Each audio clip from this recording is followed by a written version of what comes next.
এই মুহূর্তের সব থেকে বড় খবর, মধ্যম গ্রামে শুভেন্দু অধিকারীর আত্মসহায়ককে গুলি করে খুন।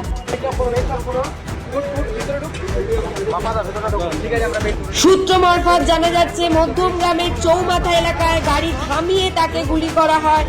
শুভেন্দু অধিকারীর আত্মসহায়ক চন্দ্রনাথ রথকে গুলি করে খুন।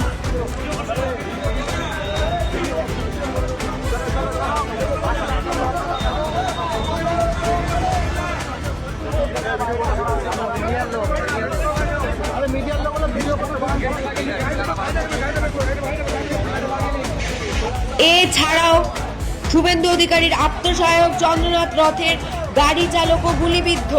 যা জানা যাচ্ছে, দুষ্কৃতীরা এই গাড়িটিকে ফলো করে আসে এবং তারপর গাড়ি থামিয়ে তাকে গুলিবিদ্ধ করা হয়। তার বুকে শটান 3টি গুলি লাগে।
বিজেপি সূত্রে অভিযোগ যে এই কাজ সরাসরি অভিষেক বন্দ্যোপাধ্যায় এবং মমতা বন্দ্যোপাধ্যায় অর্থাৎ তৃণমূল কংগ্রেসের।